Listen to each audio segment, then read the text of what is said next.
ayan na po yung ating kambing. Malambot na siya. Ayan. Saktong-sakto lang yung lambot niya. So, ang gagawin natin dito ay kukuha tayo ng pang adobo at yung kalahati ay gagawin natin kaldereta. So, yung lulutuin muna natin ngayon ay adobo muna. Ito. Ayan. Ito yung pang adobo natin. Tapos yung iba, ito namang balat ay gagawin natin kilawin. Ayan yung balat.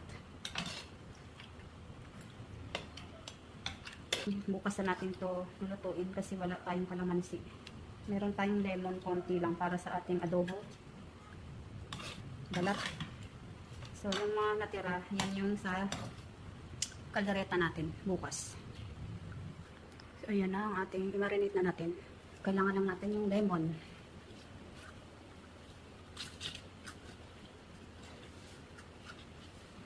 Konting lemon lang para hindi masin. Ayan. Kung walang lemon, konti lang kasi yung lemon na natira natin. So magdagdag na lang tayo ng konting suka. Lang. Soy sauce. Meron tayong coco aminos. Konti lang din. Pampalasa. Konting asukal. Ayan. Tang durog. Yung konting ano lang, hindi masyadong durog. Ayan. Dahon ng laurel. Basta yung paminta natin hindi masyadong durog. Mas okay yun. Tsaka maglagay din tayo ng dalawang ano na star anise. Ayan, dalawang piraso. Konti lang kasi pangit naman pag sobrang bango ng ating ano, adobo. Ganyan nakasimple. Ganyan nakadali.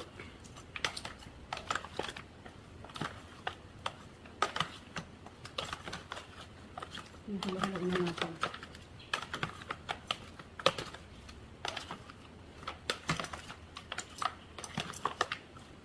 Magdagdag pa tayo ng konti. So, habang nakamarinate siya, magdurog na tayo ng bawang. Mas maraming bawang, mas masarap. Yun lang talaga yung sekreto sa pagluto ng kambing. Maraming bawang. Ayan.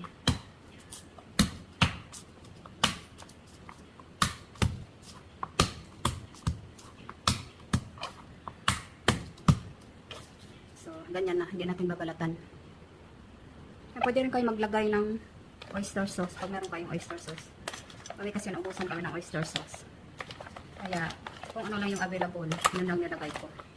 So, ayun. Ganyan na siya. Wala ka talagang ma-feel na amoy anggo. Sobrang sarap niya. Amoy pa lang. Mabango na. Ayan o. So, ituin na natin.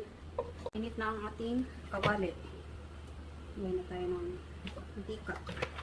Mainit na ang ating mantika. So, lagyan natin natin bawang.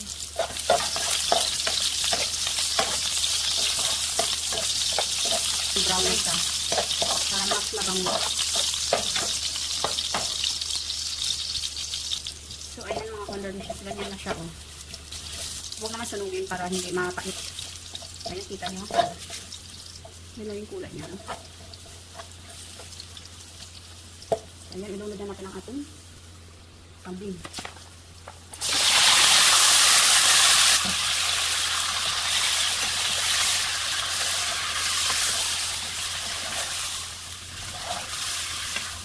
Ayan na siya.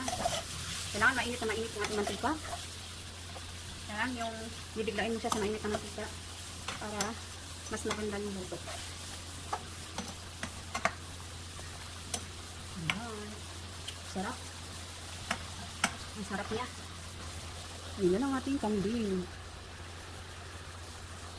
Ang bango.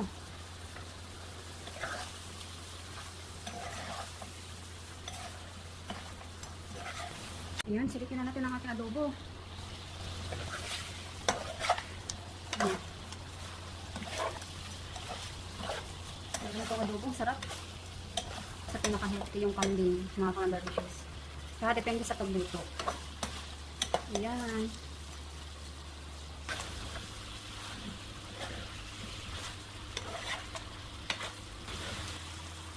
Pakasarap.